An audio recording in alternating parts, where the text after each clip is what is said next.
पच रहा है कि नहीं? कार्तिक मास्टर साहब ने अपने पद से इस्तीफा दे दिए। अब तो पक्ष और विपक्ष दोनों को खुश होना चाहिए, क्योंकि आप लोग इसी का मांग कर रहे थे। अरे बिहार के मंत्रिमंडल में सबसे बड़े दागी नेता तो कार्तिक मास्टर साहब थे, जिनका आप लोग इस्तीफा के मांग कर रहे थे। जो लोग इस्तीफा के मांग कर रहे थे उनको तो जीत हो गई, उनको इस्तीफा मिल गया। अगर अभी भी हजम नहीं हो रहा है तो जाके हजमोला खा लीजिए साहब। और याद रख लीजिएगा, जितना जल्दीबाजी में इनके लिए आप लोगों ने इस्तीफा के मांग किए,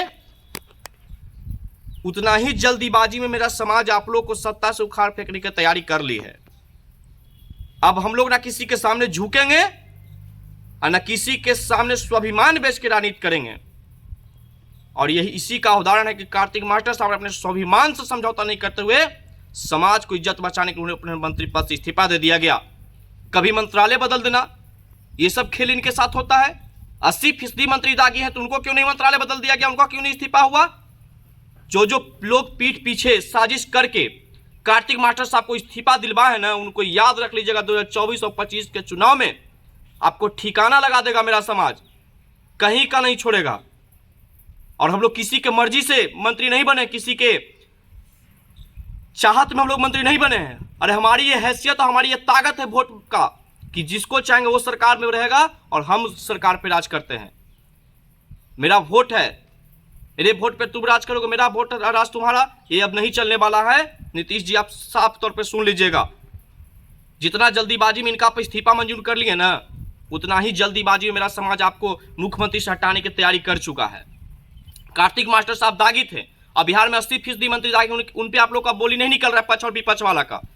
सिर्फ पक्ष और विपक्ष के कुछ पक्ष वाले नेता, कुछ विपक्ष वाले नेता, जैसे सुशील कुमार मोदी को कार्तिक मास्टर साहब को लेकर के चिंता बड़ी हुई थी कि सबसे बड़े दागी नेता मंत्रिमंडल में शामिल हो गए हैं। आपके यहाँ जो भी रहता है उसका कोई दाग नहीं रहता, दूसरे क्या चलता है उसका दाग हो जाता है। और भी मंत्री दागी, उनके लिए इस्तीफा की मांग कीजिए ना। बिहार में लगभग मंत्री दागी हैं, लेकिन अंतर सिर्फ यह है कि वो लोग भूमियार जाति से नहीं, इसलिए उनको इस्तीफा नहीं होगा। और जो भूमियार जाति से उनको इस्तीफा दिलवा दिया गया। A to Z की बात करने वाले तेजस्वी यादव जी के फेर में जेड को भूल गए। सत्ता में रहने से पहले टू जेड, सत्ता में आ जाए तो जेड को भुला जाइएगा। ये नीति अब नहीं चलने वाला है। वोट हमारा, राज तुम्हारा, ये नहीं चलेगा। पक्ष और विपक्ष जो सवर्ण समाज को टारगेट कर राजनीतिक रूप से जो कमजोर कर रहे हैं ना, हम लोग किसी के सामने झुकते नहीं हैं। अब कोई माय का लाल पैदा नहीं लिया जो हम लोग को सत्ता से दूर रखे और हम लोग को बिहार की राजनीति से दूर रखे, क्योंकि हम लोग से बिहार की राजनीति बना है। और हम लोग को बिहार की राजनीति से दूर रखे, क्योंकि हम लोग से बिहार की राजनीति बना है। और हम लोग अगर नहीं राजनीति में रहेंगे ना, तो बिहार के सत्ता में आप लोग का भी पावर नहीं कि आप लोग बैठ जाइएगा। हम लोग के मर्जी से आप लोग सत्ता में बैठे, हम लोग की मर्जी से आप लोग मुख्यमंत्री बनते हैं, आपके मर्जी से मंत्री नहीं बनते हैं, याद रख लीजिएगा। और अगर जल्द से जल्द अगर कार्तिक मास्टर के साथ साथ तमाम मंत्री का इस्तीफा नहीं हुआ तो हम लोग सड़कों पे भी आंदोलन करेंगे। 2024 और 25 के चुनाव में अपने वोट के ताकत से दिखाएंगे। जो लोग सवर्ण समाज को टारगेट करता आ रहा है, उन लोग की अपनी औकात और हैसियत हम लोग इस बार 2024 और 25 के चुनाव में दिखाएंगे, क्योंकि मरे नहीं मौन है हम। अब 24 और 25 के चुनाव में बताएंगे कौन हम। हमारा समाज न किसी के सामने झुका है और न कोई माय के लाल पैदा लिया जो हमारे समाज को अपने सामने झुका ले। मैं अपने खुद स्वाभिमानी हूं और अपने स्वाभिमान का समझौता किसी के साथ नहीं करता हूं।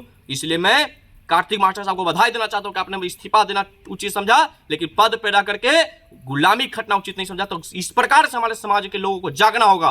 और जो लोग अपने समाज को गिरवी रख करके किसी पार्टी के बंधुआ मजदूर बने हुए हैं, उन नेताओं से भी कहना चाहते हैं कि जागिए, वरना आज कार्तिक मास्टर के साथ हुआ ना, बिहान आपके साथ भी होगा। और हमारे समाज के तमाम प्रबुद्ध लोग जागिए और एकता के साथ मिसाल जलाइए और एकता बनाइए। एकता के साथ वोट कीजिए, तब ये सवर्ण विरोधी सरकार और सवर्ण विरोधी नेताओं को मुंह पे काला तमाचा लगेगा। एकता में ही बल है, क्योंकि पत्थर के औलाद हैं हम और परशुराम के औलाद हैं हम। याद रख लीजिएगा, जो लोग पीठ पीछे साजिश किए कार्तिक मास्टर के ना, उन लोगों को गिनती कर करके हम लोग सत्ता से दूर करेंगे, वोट बैंक से। क्योंकि वोट में हमारी ताकत है कि आपको राज नहीं करने देंगे। जो लोग इनके साथ पीठ पीछे साजिश किया, सबका हम लोग नोटिस रखे हुए हैं और सबका मेरा समाज देख रहा है। जो मेरे समाज के जयचंद लोग इनको मंत्रिमंडल से हटाने के लिए पूरे कोशिश कर लिए, आखिरकार हटा भी दिए, उन सबका इलाज मेरा समाज अपने वोट बैंक से करेगा। बहुत बहुत धन्यवाद।